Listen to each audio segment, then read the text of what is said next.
Listen to me. If there was a wise man who would ever think of this, they would say in order to be superior to the man, you've got to be the man. For I am the man himself.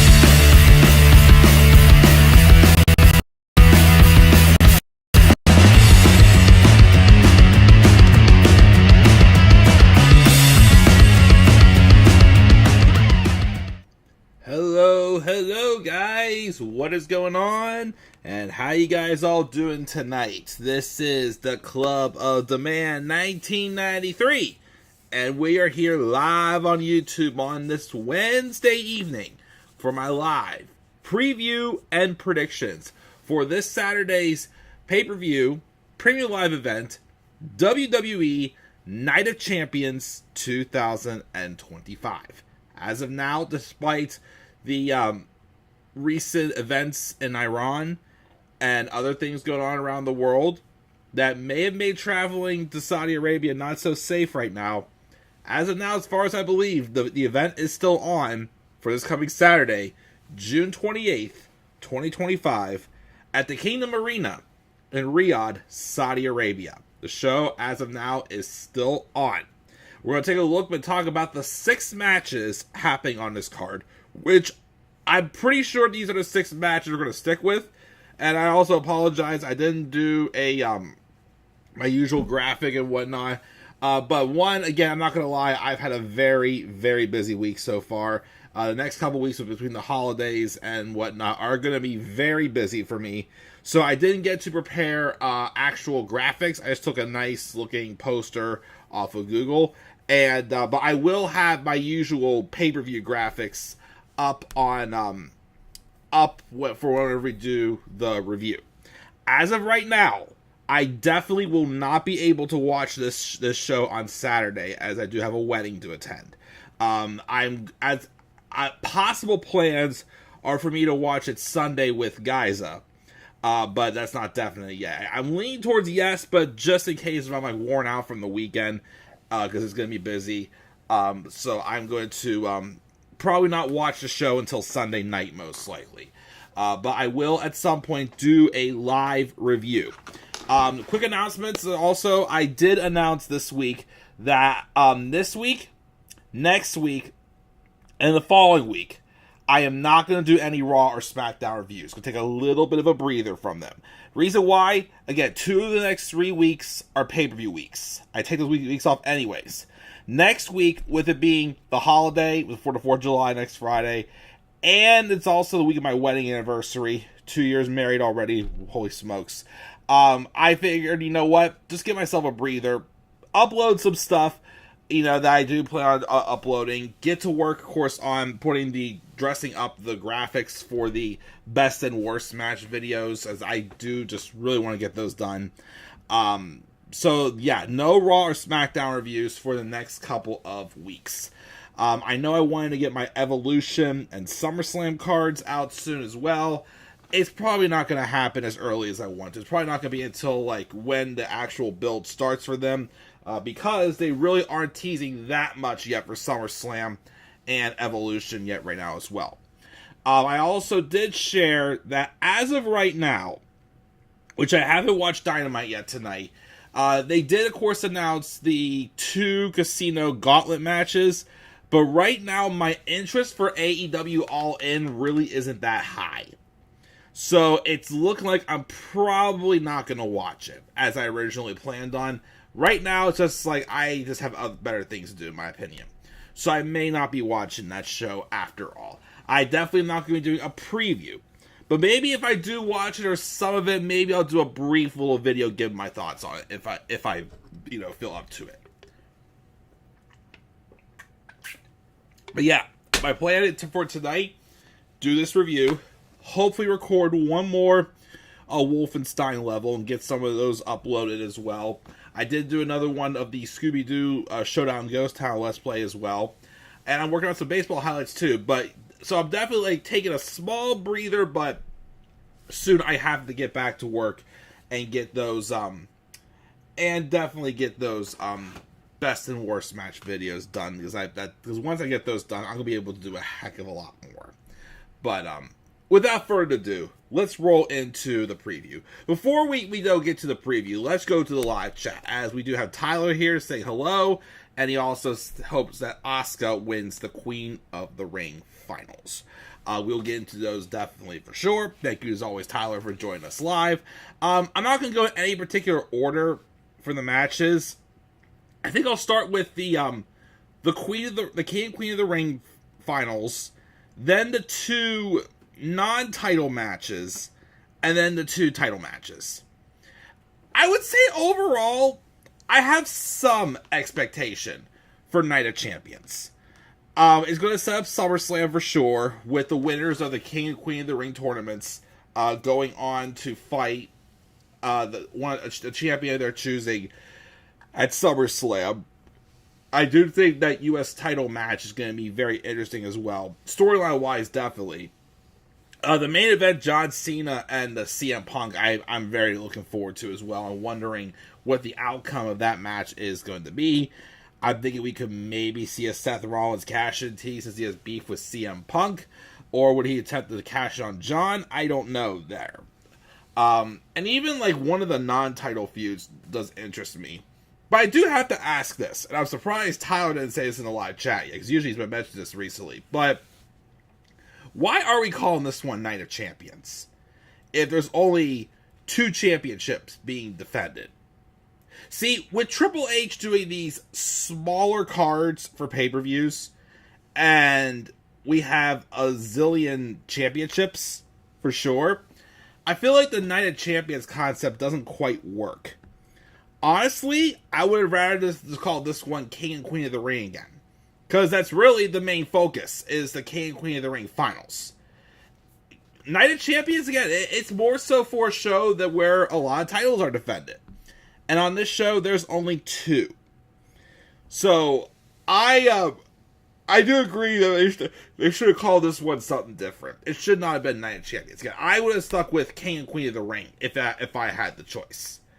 But and of course there's Tyler saying it right there as well too. So yeah, so I don't get why they called it that. But again, I mean, I'm still setting my expectations for these like B-level shows a little bit lower, because I don't have super high expectations for it. But I think it'll overall be a productive show. Some interesting things could happen, but we'll just have to see from there. So, to first talk about the King and Queen of the Ring finals. So, can I be honest? I'm a little more interested in the Queen of the Ring finals than the King of the Ring finals. Not saying the match for the King of the Ring finals is going to be bad, but it's way too predictable. Cody Rhodes and Randy Orton one-on-one. Now, we've been wanting this match since Cody Rhodes came back. This is a feud we definitely have to explore. But the King of the Ring finals, neither of these guys really needed it. Honestly, because, of course, we have a Raw versus SmackDown match for the women, I really thought they may have swerved us on Monday and did have Cody lose to Jay and do Jay versus Randy. Again, there is kind of some history there as well, but they didn't pull that swerve, and now it's two SmackDown stars fighting for the right to fight for the world title at SummerSlam. We can all know either one of them is going to go after John Cena. Now, if Randy hadn't already faced John at Backlash, then this would have been a little more interesting. But because Randy's already fought John, I'm pretty sure Cody's winning this. And we're getting Cody Rhodes versus John Cena at SummerSlam, which could mean one or two things. Either John Cena's title reign is coming to an end already, or Cody Rhodes is I forgot where I was going with the second part. Or Cody Rhodes is going to lose. Which, honestly, if Cody's fighting John this early, I'd have him lose. I also still think Cody Rhodes shouldn't be the one to dethrone John Cena, because it seems way too obvious right now that's the case. But also, I still feel like Cody didn't need to be in King of the Ring. You could have, Jay could have taken it. Who else? Someone else could have taken it, in my opinion, but it didn't need it. I think Sami Zayn winning King of the Ring would have been best. But again, if Orton hadn't already faced John, I would have definitely been a little more excited. Like I said, it's a match that they didn't have it, yes. The circumstances, though, it doesn't fit. Unless they somehow do a thing, even though I'm sure they're not going to have a co-King of the Ring. They did somewhere where the match ended in a draw, and we get a triple threat at SummerSlam. John Cena, Cody Rhodes, and Randy Orton. Maybe, who knows? They could go that route as well. Who the heck knows? But I'm still picking Cody to win King of the Ring. It's very obvious he's going to win. Even though he doesn't need it, he's probably going to win it. So Cody Rhodes wins King of the Ring. Queen of the Ring is interesting. So we have Asuka and Jade Cargill. Now, if I'm sitting in WWE shoes, the obvious pick would be Jade. We all know that WWE wants to give Jade that spot at the top of the women's division. However, though, despite the fact that she has definitely improved, is she ready yet for that spot? I'm not 100% convinced yet. I mean, here's my thing. If Jade wins, I feel like they will only put her... I don't feel like they should put the title on her yet. But I feel like putting her in a main event match for SummerSlam could, elevate the feud with her, Naomi, and Bianca. Which could help, even though we already have Naomi teasing cash-ins on Tiffany Stratton and Nia Jax saying, no, not happening. I feel like, eventually it's going to get even more personal if Jade Cargill gets on that scene. Because I would think Naomi would cost Jade either here at King and Queen of the Ring, or if Jade does fight Tiffany at SummerSlam, she could cost her there as well. Maybe cash in and pin Jade for the title. Could do that. And next week when Bianca comes back and things are more interesting I still hope they reveal that Bianca was somewhat a part of that whole scheme as well, and she was a mastermind behind it. But I don't want to get my hopes up with that. But then there's Asuka too, who just got back. And Asuka's like Shinsuke Nakamura. I keep hoping she'll get back onto the level she was at NXT, but she most likely never will. But it would be interesting. Again, SmackDown's already going to get Cody Rhodes or Randy Orton with the King of the Ring. For Queen of the Ring, you could give it to a Raw star who's more ready than Asuka and do Io versus Asuka at SummerSlam, which is definitely a SummerSlam worthy match. So, I'm thinking about it, keep thinking about it. I'd still say the safest pick is Jade. But again, Jade could, get this spot in the finals or even a title match for experience, but not to win yet. Again, she's not ready yet for that main event seat, in my opinion. So, I'm going to kind of throw the curveball here, and I'm going to stick with Asuka. Again, she just got back. They're booking her strong. I feel like we definitely need a really big must-see match for SummerSlam. And I feel like Io and Asuka would be the right route to go. So I'm going to stick with hopes for Asuka. Asuka winning Queen of the Ring. And Cody Rhodes winning King of the Ring. So I'm sticking with those predictions there. The two non-title matches. So, I don't know which one. I'm guessing the one with Rhea and Raquel, but I could be wrong. But originally, we were supposed to have 3 title matches on this card. Dominic Mysterio was supposed to be defending the IC title against AJ Styles. But now that match has been called off, and they're saying Dom is injured. Now, I don't know if this is Dom not feeling safe about going overseas right now and him staying back, but I also heard a rumor he may be dealing with a rib cage injury as well. But once he's cleared, that match is probably going to happen at maybe Saturday night's main event in like 2 weeks. So we'll see, of course, where that goes and when that match actually happens. But, 2 non-title matches we have. We have Rhea Ripley versus Raquel Rodriguez in a street fight. Based off of how they teased it on Raw this past week, I thought that maybe they would save this for Evolution. Because right now, Evolution really does not have much hype behind it at all. You would have thought they would have teased more matches by now with it, but all we've gotten is a Nikki Bella return, and Liv Morgan got hurt, so we know that match is definitely off. But Raquel and Rhea in a street fight. They had a last woman standing match in NXT right before Rhea got called up that I thought wasn't too bad. So I feel like this could work, this match here. I feel the main storyline, though, because they teased her helping her fight off Rhea on Raw on Monday. But I think the story here, is the fact that Raquel is slowly earning the trust of Roxanne Perez. And I feel like if they're sticking with the story, even if it's not clean, you gotta give Raquel the win here to further solidify a stronger bond with Roxanne Perez. As it's rumored that Roxanne Perez, because the storyline last we heard the Judgment Day, rumors are that Roxanne Perez is going to replace Liv Morgan and be Raquel Rodriguez's new tag title partner. And this, of course, could be another way to, build that trust, is by having Raquel win. Which, honestly, for storyline purposes, I was sticking with that one. Because even if Raquel would lose, then what's the point of this? It's just a match to get Rhea on the card for no reason. So I feel like, if you want a story to progress, maybe have Raquel win this match thanks to help from Roxanne Perez. So there's that one.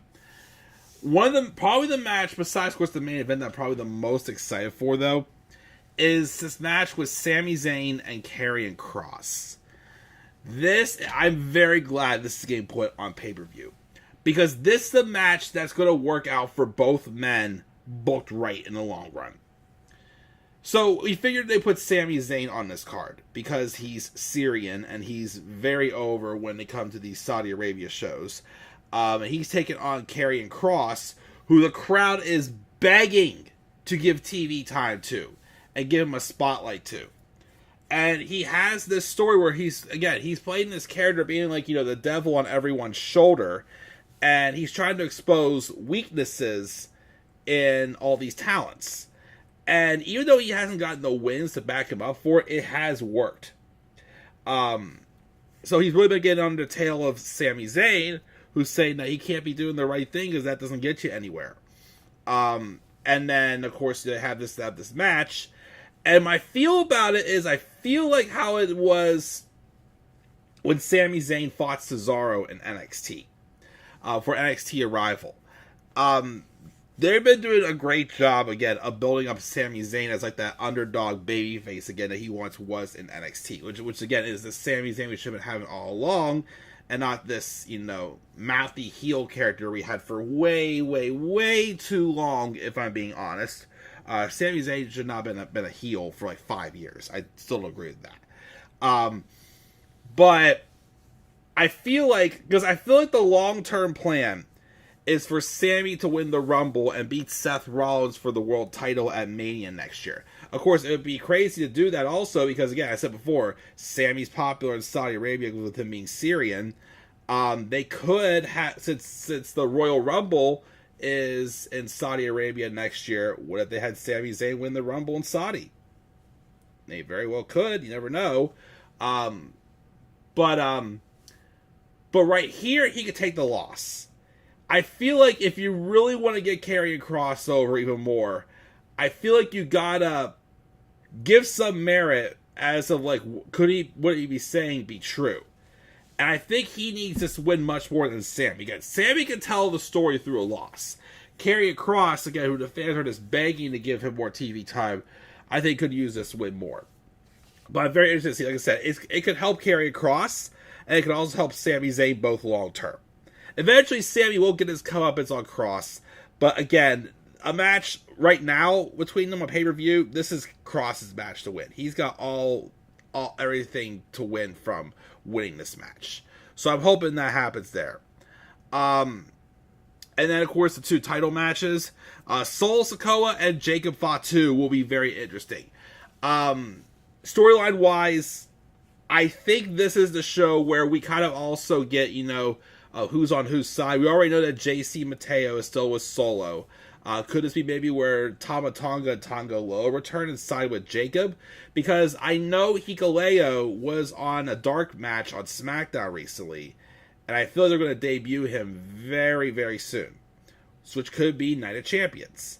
And it would make sense to be in their first encounter that, some shenanigans happen. Like I said, you could test, the allegiance of where Tama Tonga and Tonga Loa lie with their allegiance. Could they still be with Solo, or will they turn on Solo and go with Jacob? And again, I said, I'm pretty sure this is where Hikuleo makes his main roster debut, his W debut, which of course, will be interesting to see for sure. But I do think because of all of that, I think Solo's taking a title here. And again, I still give Solo the credit because I feel like character-wise, he's really been overlooked. His storytelling has been off the charts. It's just, again, in the ring, he hasn't, capitalized on that. But I feel like maybe him winning this U.S. title and this story with Jacob Fatu and using the advantage that, he feels like that he owns Jacob Fatu without him being the one to help him get in and whatnot. They could go all out with that. But I think Solo's going to win here. And eventually Jacob will get that U.S. title back. There's that one. And finally, the main event, John Cena and CM Punk. I'm still looking forward to hearing if CM Punk has an answer to what John Cena said about him in his version of the pipe bomb last Friday. Maybe he'll do it on SmackDown this week. I don't know. But I still think either way, John Cena's winning. And there could be, some involvement of Seth Rollins in there as well. But John Cena's winning. There's no doubt about it. But it should be an awesome match. And hopefully an awesome pay-per-view for sure. So that's kind of a quick preview. Again, I know this is a cheap graphic. It's late at night, but it is what it is. So to go over my picks again, I have Cody winning King of the Ring, Asuka winning Queen of the Ring, Raquel winning with help from Rhea in the street fight. I have Karrion Kross beating Sami Zayn, Sikoa beats Jacob Fatu and Hikuleo debuts, and John Cena wins in the main event. Cool by me. Tyler's saying that he does not like Jade Cargill and Logan Paul needs to be fired. And Jacob said, "I hate you, Solo." Sure enough, he blindsided there with it. But yeah, I'm going to get off here now, guys. Again, not much really happened in live chat. I'm going to get off here. But what are your guys' preview and predictions for Night of Champions 2025? I gave my picks. What are yours? Leave your guys' thoughts down in the comments section below. And be sure also, as always, to slap a like on the video and subscribe for more content on my channel. Follow me on Twitter as well, The Club with the Man 93. You may also follow me on TikTok and on Instagram at The Club with the Man 1993. And until then, guys, I'll check it out. I'll catch you guys all later. Have a great rest of your night and a great rest of your week. And I'll talk to you before the review of Night of Champions. And do not forget, in order to be superior to the man, you've got to be the man. And for I am the man himself. And that is not just an opinion, my friends. That is a fact of life. Yeah!